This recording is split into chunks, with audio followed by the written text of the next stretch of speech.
Hi, everyone. I'm Joe Padilla, and I am with the Grace Alliance. I'm the co-founder and CEO of the Grace Alliance. And today, I'm just making sure everything is up here. Okay. Hi, everybody. I'm Joe Padilla, and I'm with the Grace Alliance, and I'm the co-founder and CEO of the Grace Alliance, and one of the co-authors of the curriculums, the Family Living Redefine and our Thrive Workbook. So I want to welcome everybody who's joining us today during your kind of maybe your lunch hour, or you're probably watching this the recorded session of this later. So welcome. All right. So today for this video, we're going to be covering the Mental Health Recovery Continuum in the Chapter 2 of the Family Grace and the Living Grace workbook. It's also in the intro of the Thrive workbook as well, but it's only from really kind of the individual experience in that process there. Now, we're going to be doing these videos every once in a while as we can get to them. Hopefully, every other once a month, probably. If we can do more, that'd be great. But anyways, we're going to do these, and so while I'm doing these, please feel free to make your comments in the sections down there, and I'll see if I can't find these comments and whatnot, and try to answer questions kind of more when at the end, and I'll take time to answer those questions. I'll be able to see them here as well. So. All right, so let's just go ahead and jump in and really kind of cover from the Living Grace and the Family Grace, Chapter 2 of the Mental Health Curriculum, the Mental Health Recovery Continuum, okay? Sorry about that. And the thing with this, I'm only going to use the workbook. I'm not going to do a fancy PowerPoint presentation or anything like that. I'm only going to use the resource that you have. So if you have your workbook, you can get that out and you can follow along as well. I'm going to do this using the Family Grace workbook in this. Now, so if you look at page 13, it's in the Family Grace, and then it's this page here, and this is the tool. So again, this is that we're going to be reviewing this. Okay. Now, part of this journey is that the reason why I developed this tool and kind of came up with this is because as I was walking through this experience with my wife, with her mental health journey and how debilitating it was, and it was lots of confusion and lots of chaos for us. However, one of the things that I didn't understand was how did I know if she was getting better? So it was very kind of subjective and objective at different times, whether from herself or from the therapy and things like that. So and as I looked at research and I looked at other different things, I noticed that there was a real way that we could develop kind of a subjective way of looking at what recovery or the process can look like. Now, this is a journey. This is a process. This is a continuum. This is not an exact measurement of success. This is really more of a scale to understand the growth process. And it's going to look different for each person, but it's a subjective way and even sometimes objective to kind of see where am I in this journey as a family member and even as an individual.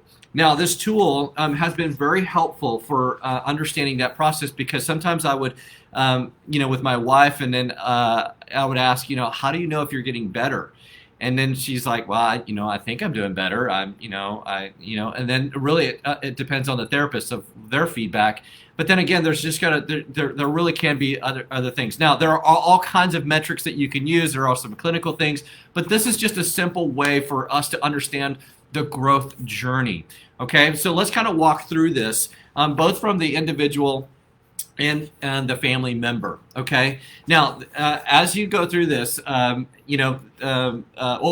other note here is that I know that there's been a lot of confusion with this topic because sometimes I do this in a lot of presentations and keynotes and different things, and this is why I'm providing this as well. So that's why we're going to do this. Okay. Now. As you begin the process, the first place is when people are coming to the group is usually that place of distress. That's where everybody feels like life is falling apart.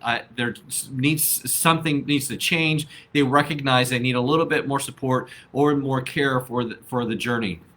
So that's where basically we all understand that, hey, we're coming from a place of distress, but we're coming into a new place, and that place is that first part of the journey in any type of mental health recovery and even resilience from that standpoint is a place of hope.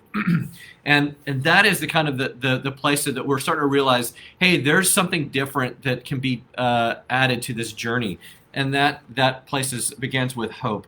Now, what hope really means in this process, and when we look at it, is for the individual, that's learning to be stable. So if you can kind of imagine that the place of distress is coming in from that journey of feeling like you're crawling through life. But stability is that place where now I'm able to stand as an individual and even from the family standpoint as well. And so in that stability stage, this is where the individual is starting to learn how to handle the stress, handle the symptoms, handle the challenges and the difficulties that they're going through. They're not being knocked down continually. They might be still struggling in a lot of ways, but they're able to manage in a sense of having a little bit more stability of life. They're able to kind of recognize what's going on and be stable. Now, from a family member, the reason why we use the term here manage is because at this stage and in the process is that sometimes that for the individual, because of the depression and anxiety, that really can affect the prefrontal cortex in the sense of cognitive focus, decision making, and even the hippocampus being deeply affected from these mental health symptoms. As far as remembering and different things, it can be impaired. So so it's not that they're forgetful or fuzzy. A lot of times it's because of the condition that the stress and the symptoms are for them. Now, so that's why for a family member or a supportive friend or something like that can help manage life with them, not control their life, but come alongside and manage. And so that's where a spouse or a family member is really learning how to manage. So for example, for my journey and with my wife, that was, helping her remember because of the depression and the intensity of her depression and anxiety even, it kind of disrupted life. And so she wasn't quite aware of the schedule or different things. And so I just was there to help manage a lot of those things. And for her, it was medication and a schedule. And so I would kind of help remind her, hey, here's our schedule. And we created a very strategic routine of what life looked like for us. And so I helped manage our schedule for those things, not because she was incapable, it's that was just what she was needing at that time. And so as she was going through her own process of learning to have a new sense of stability and that process. Okay. Now, as we go from stability, and that you notice that stability and that place of standing now can turn into a light walk, and then they're walking into the place of function. And in function, this is where we're starting to see much more resiliency within the individual and even from the family member. There's much more stability to now be much more functioning and much more resilience. So that's where they're learning how to manage the anxiety in a better way. There are times where they know what to do with the panic. They know what to do with the anxious thinking. They know what to do as far as the depression and how to respond to that, not react to that. So there's a lot of new stress inoculation and different things that they're able to do on their own, and their focus and their clarity is stronger, and their memory is coming back and stronger. I remember working with an individual in the coaching experience through Thrive, where the depression was so difficult, and the condition that person was in, they had a really hard time managing their memory. And so that we worked on management on that process of helping that individual. They carried a little notepad, a little thing, and they would write down things so that they could remember those later. But as that individual progressed and got better, they didn't need the little notebook anymore. They could manage on their own. And so at that point, from a family member or a supportive member or a friend, that's where from the the journey here on the bottom is that's the partnership. So we're moving from a place of management, helping to kind of manage life, now that from a family or spouse or a friend or a supportive member or even a pastor or anything like that, they're moving into a place of partnership. So they're partnering with the individual to help life work. So I know that for sometimes that my wife, when this kind of process of when she was doing much better and much more stable and much more resilient with a lot of the stress and different things, sometimes she was very unclear of how to think through a lot of things like that. So instead of kind of helping her kind of just managing how those decisions need to be in that partnership stage, what I would often say is, well, what do you think about that? So she would ask something about our children. Should they do this or that? And so, because now that she has much more clarity, then I would just respond back and say, well, what do you think about it? What do you think would be a good decision? What do you think we should do? So that would to help her feel empowered and strengthened that she is a wonderful mom. She can contribute to our family. She has been impaired in a lot of ways, but now she is empowered to really be herself and to partner along in that journey. Now, one of the things that I have discussed in the family group with this process, and that I often bring up, and you can bring up as well, depending on your group, is that when we look at the management and the partnership stage for the family member or the spouse, so I often bring up the question is, why is it that for family members, why do we not want to leave the management stage? Why do we always just want to not be in partnership, but we want to stay in the management stage? And so we bring up that question, and you can even bring that up in a clever way with the Living Grace group and talk about why is that for a spouse or a family member, why do they want to leave that management stage? And we talk about this because it's a natural reaction, because we feel more in control when we're in the management part of that process. So a lot of times spouses and family members do not want to move out of that management stage because it gives them a sense of control and safety. And so, but that can also kind of put a little bit more hindrance on the growth process for the individual and their journey, because as they're moving forward, because we want them to feel empowered and strengthened through that whole process. But again, we talk about this as a real experience as family members, our spouses or friends or supporters, because we don't like the chaos and we don't like to be in that place again. But we have to journey with new strength and new tools, and that's why the partnership is really important for us to see as a group in that process. Is that we're moving into a new ground with new tools, with new opportunities. We're not moving into a new ground with uncertainties and unpredictabilities anymore. We're working into new ground together, and that's why we say partnership at that journey. So, and again, so this just continues. So from this place is we've come from this distress, crawling. Now we're at stability, and we're finding new hope, management, and stability. And we're standing, and now that's turning into a walk, and now that's turning into a full-paced walk, and even into a light jog. And as they continue to grow through the journey, that life starts to feel a sense of renewal, and then that's where they're running with purpose and life, both from a family member, a spouse, or a friend, or a pastor, or whatever.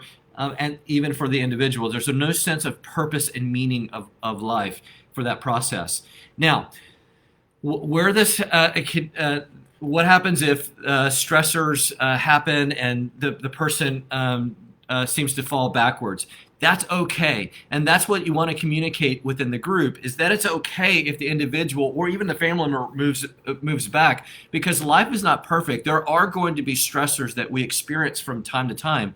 So but here's the unique thing about this whole process is that if the person is in that sense of renewal, or they're in that resilience, and they seem to go through another episode or another stressful challenge and it sends them backwards, Remember, they're moving backwards within the growth journey. They're not moving backwards in failure. They're moving backwards to a place of security, of tools and different things, because now they have new tools and new perspective to help them manage, to help them become stabilize, and to get back into that process. So I have often worked with and coached individuals where they seem to be moving backwards, but again, so with someone who's feeling a sense of renewal, they may have come back to a place of stability, but that stability is because they have the tools, they have the things, and what they find that the comeback story through this process is not as long. It's actually a little bit quicker. And I even with one individual that we coached that had these tools, they were going into a manic episode, and they were able to actually see that episode not as intense, and were able to kind of skirt around that, getting the right support, the right structures from their doctor, from their therapist, and from our coaching and support and the community that they were in. They were able to kind of manage through that whole situation really, really well. And actually, it took about a week to restabilize, and they actually did really, really well.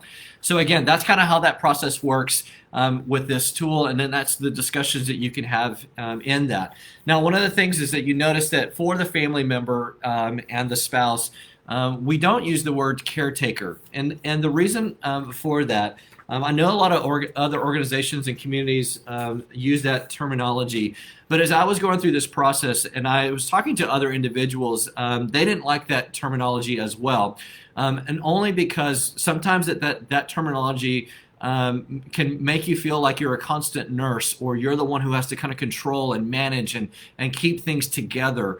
Whereas for me in that journey, I didn't want to be my wife's caretaker. I wanted to be her husband that knew how to empower her to full life as my best friend, as a woman, as a mother, and as a professional as well. And so that's why we use kind of the terminologies of the growth journey rather than just being a constant caretaker, so that we can get back to a meaning of life, renewed sense of purpose for the identity of who we are in Christ, as a marriage, as a family, and whatnot in that whole journey. Okay? All right, so if you've got questions, you can put those in the comments, and I'll try to get those to those in a little bit. And so again, there's a comment here, and thank you for explaining. I wonder if you can give perspective on how, as a family group leader and mom and daughter who is now functioning and well and leading a productive life, can understand how to encourage our loved ones to seek God as part of the purposeful, renewed life goal. My daughter, as an example, has seemed to embrace recovery, but rejects a lot of biblical values that she once lived by. Ooh, this is a good question, and this is a great dialogue here, and this is probably a lot longer than I can go into. Now, I think that the reason why some of these individuals will reject a God or not want God, and you just work with it wherever they're at. I don't ever force the whole God or the faith principle on individuals. I let them grow into it and see, because they have to understand that God is safe and comfortable and not judging them.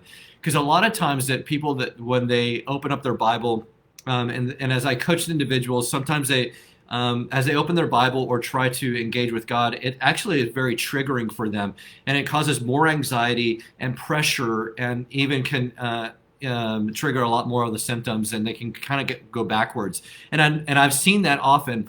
And so I think that's where we work within the desires and the delights that they have at the moment, and work with those. And then over time work helping to understand a new perspective about God. Because a lot of times individuals, when they're opening up their Bible and they're trying to find God, they either have a perspective or a view of God as a healer who needs to heal right now, and if they're not healed, then it's something wrong with them. They're failing in that process, because God is perfect and we're imperfect. So they'll have that perspective that it's not that if God's not healing or doing this kind of thing, then something's wrong with them, and then it goes back into that shame process or guilt in that sense.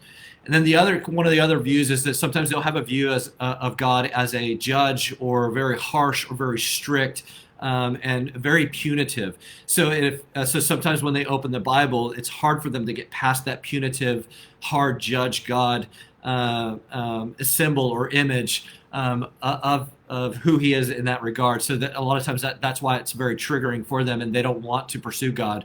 And then the other kind of the third aspect of God is that God requires a lot of work from them in order to be blessed or for God to be pleased with them. So again, these are kind of misconceptions that a lot of times that the individual will have, and not only sometimes that's been taught to them from various teachings or different things like that, but also even in the mental health journey, that a lot of times that those challenges happen that way because we naturally go into a negative bias, which is a very psychological term for that defense mechanism that we have in our brain. That negative bias will turn into a spiritual sin bias or a negative bias about ourselves, which creates a lot of scrupulosity, that ongoing moral guilt or religious guilt, that we're not doing something and then we're guilty of this, and then it causes more shame and things like that. So it's really hard for a lot of these individuals to get past that. So that's why in the Living Grace, we really kind of take that backwards approach, that God is not expecting work. He is not punitive. He's not harsh. But right now, God is absolutely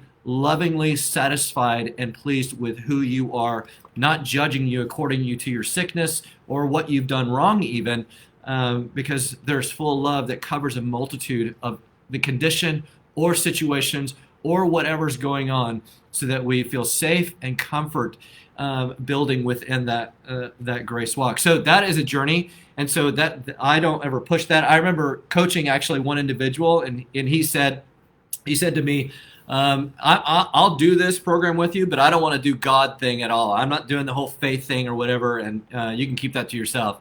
And I said, okay, that's fine. Okay, but through our experience and working together, and even using some of these resources, it was them learning that God was different than what he had expected. And within the third week, he was praying to God on his own. And I wasn't pushing that on him or anything like that. He found and discovered God was much bigger than what his condition or what other people had told him in that journey. Anyways, hope that's a little helpful. That there's a lot more to that whole process, but okay. So what I want to talk about now is a tool that helps with this mental health recovery continuum a bit.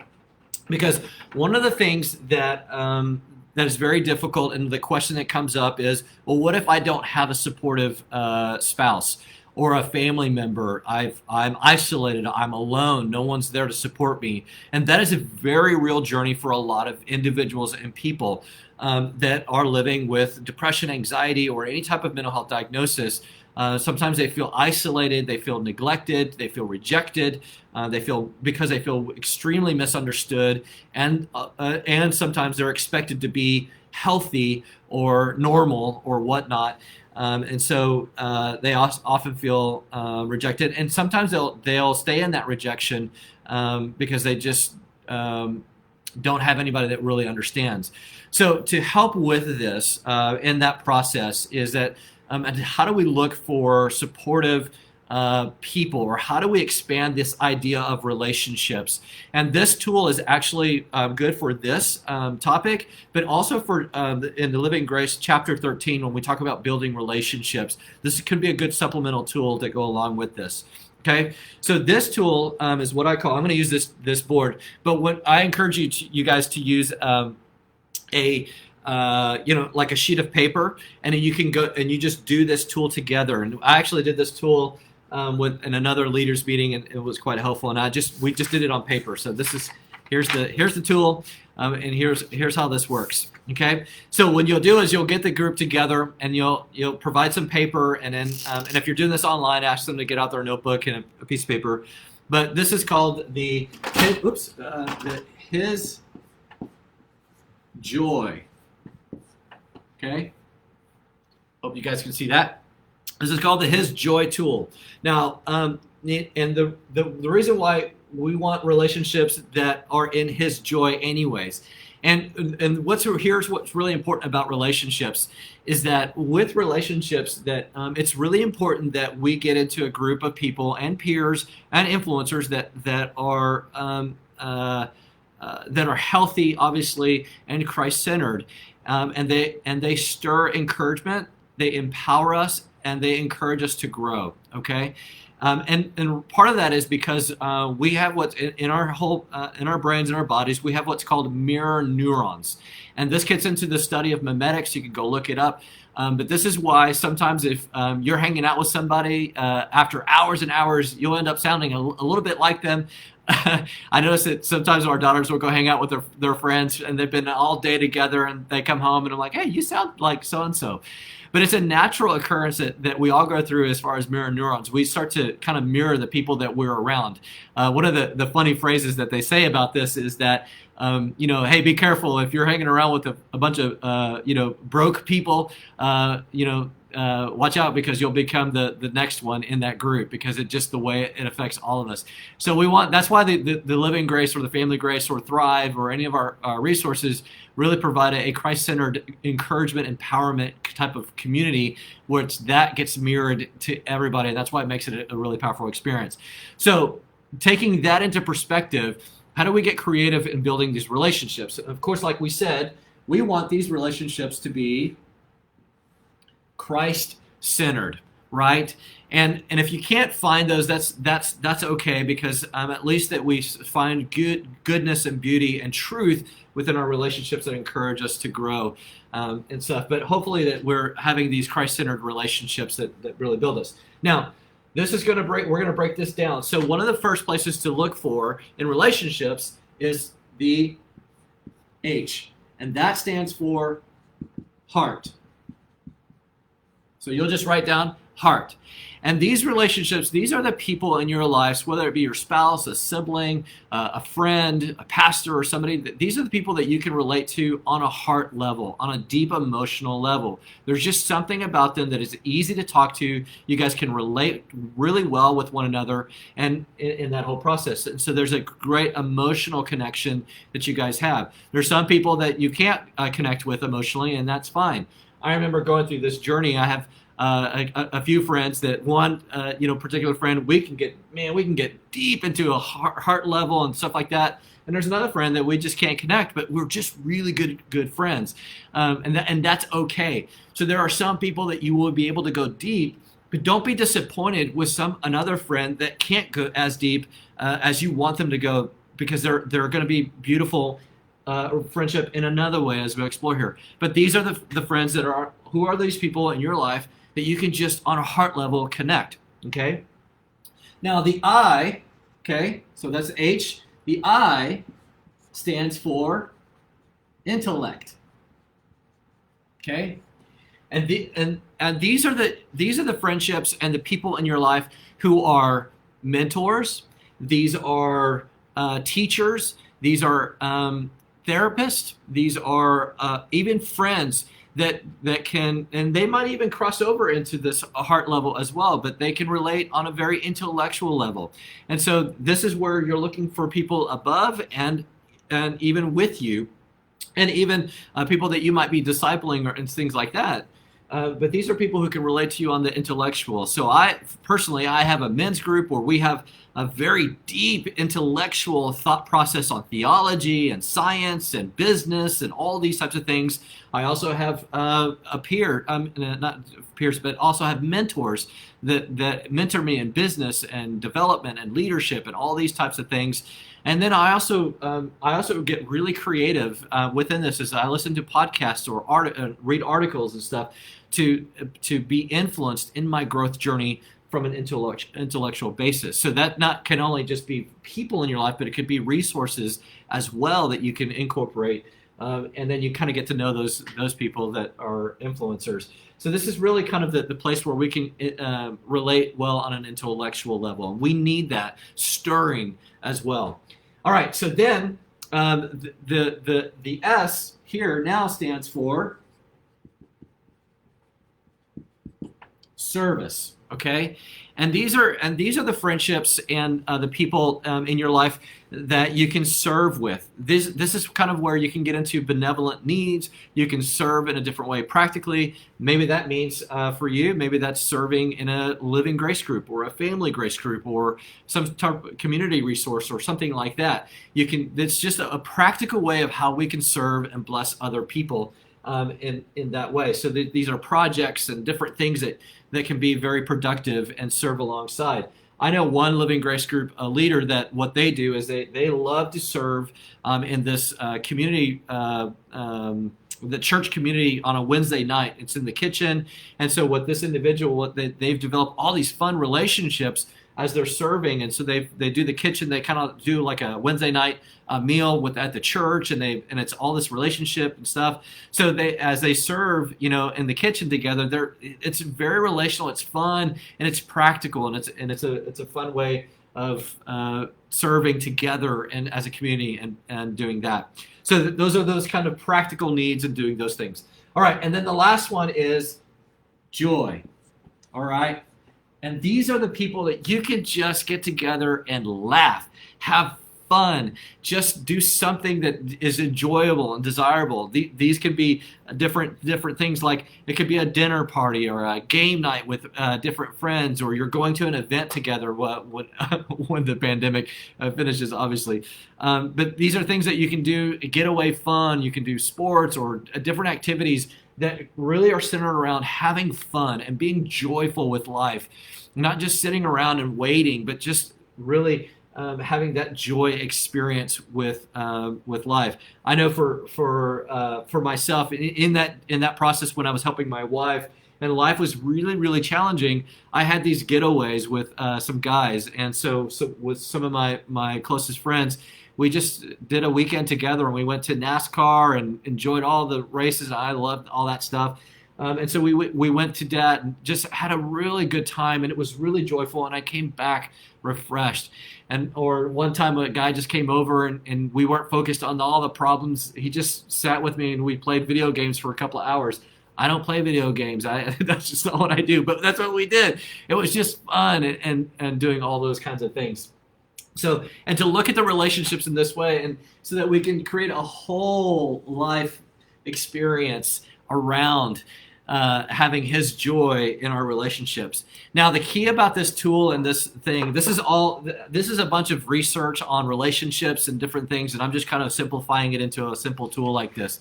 So one of the things that to keep in mind with this is that as you talk about this is, one friend is not going to meet all these needs. One friend may be able to meet all these needs, but look at relationships and adjust them, because some friends you might have friends in each of these kind of quadrants that may not cross over, but some friends may cross over into many of these together. So to look creatively within life, to explore the different ways to look at relationships, not just try to find that one, because a lot of times that with individuals when they're going through an experience, and it can be is to help to expand the way we look at relationships, not just trying to find that one friend who will be on this heart level, but to explore, because God has designed us to live whole lives and to have a whole experience for our lives in that way.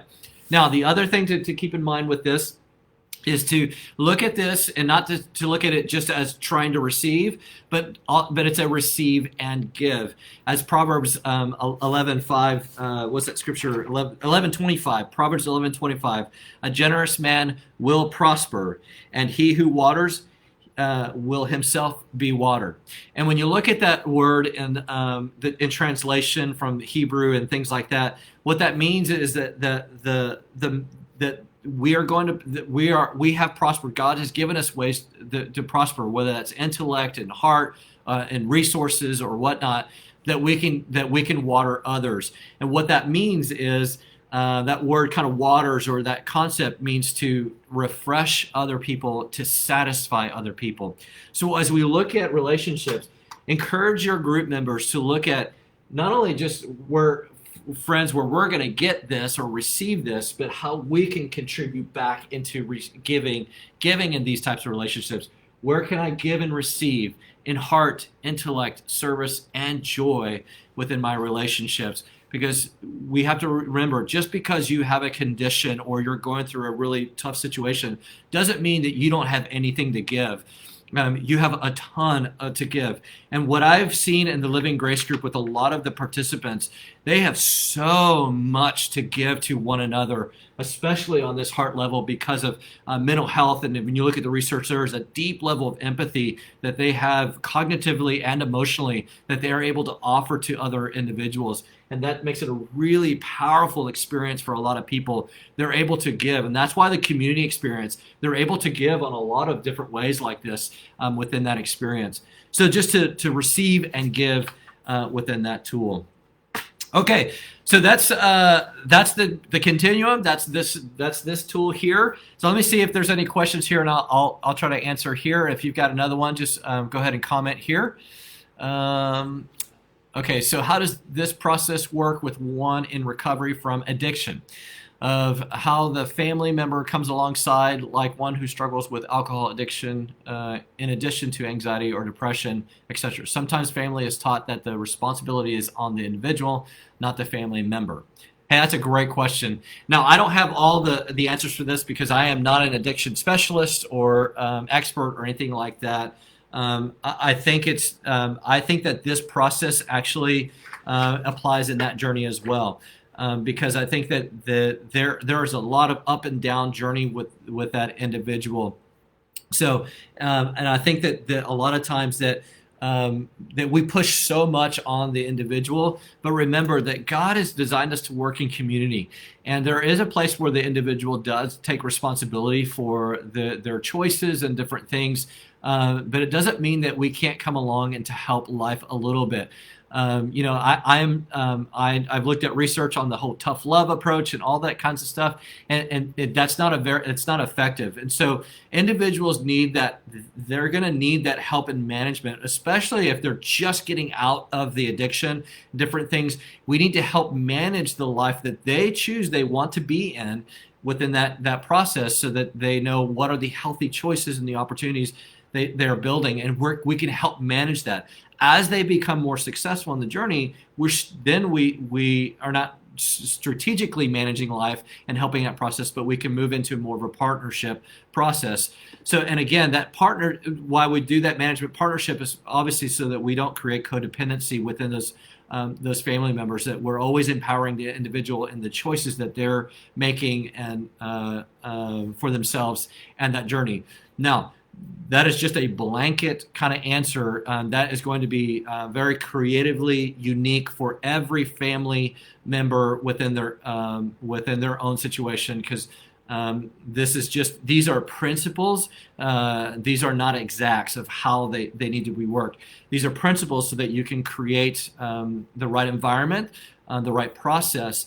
And these principles allow you to be creative in asking God, because we are not in this alone. This whole process is so infused with the Holy Spirit, with Jesus, with the Father's love, all of it working together in this. And you'll be surprised as you start working through this process. There's a lot of creative wisdom that will come as you go into this process, but keeping in mind of these principles. So, Lord, how do I help manage my situation with my loved one? I don't want to control them, but Lord, how do I help manage this? And just write down the thoughts that are coming and the things that you feel and things like that. Okay, Lord, I can see life's getting a little bit better. How do I move into partnership? And just let the Lord really bring a lot of creativity. And then that's where you also work with the group, because God works through the community as well, and there's a great dialogue. And that's why from a family group standpoint, you can dialogue about these things and learn from each other and things like that. And so it makes it a great growing experience. Okay. All right. Well, hey, I think that's all we got for today. But again, if you have questions, just let us know what topics you'd like to cover in future videos like this, and then we can cover more. If there are more questions, I can get to those. Oh, here's another comment here. So I'm here for you guys. So let's see. My group has a lot of people who are new to our town are single and have been isolating due to the illness and condition. Most of them do not have support network around them to take the other part of the continuum. Being new to the process, often don't even have medical therapeutic assistance either. How do I present the continuum in a way that they can receive it without feeling more isolated? That's a great question. I'm not sure I have the full answer on that one. Because I think that this pandemic has caused a new way for us to think of how we do relationships digitally and in person.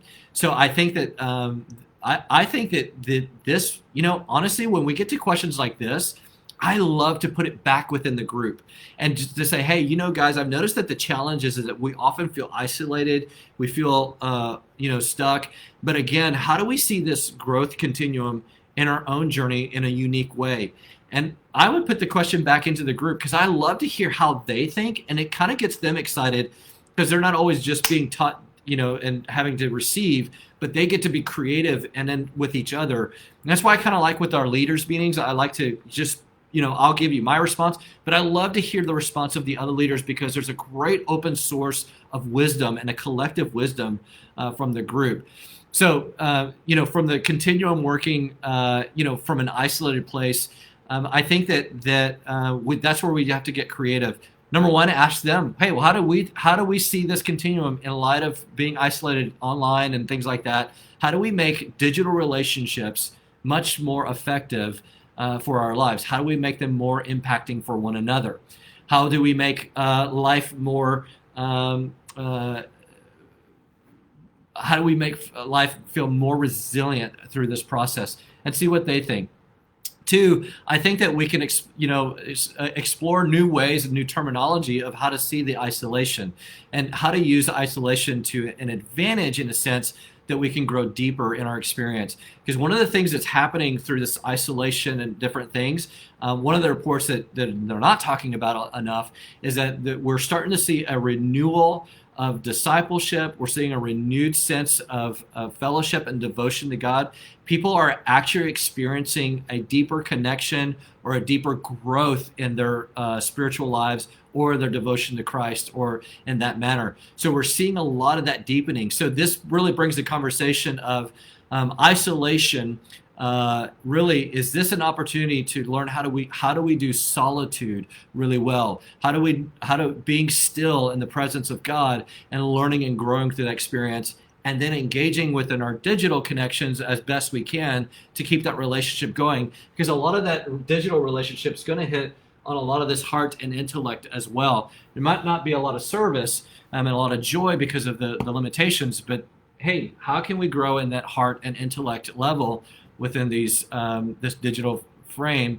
But then, isolation, and how do we turn solitude of that experience into a growth journey? Anyways, all right, I'll end there because this is going to get way too long, and then people that are recording, they're going to probably pressing forward. Anyways, but we'll do more of these, and let us know what topics you guys would like to cover in the future videos, and we'll see you next time. Okay, leave your comments and we'll try to get to those afterwards.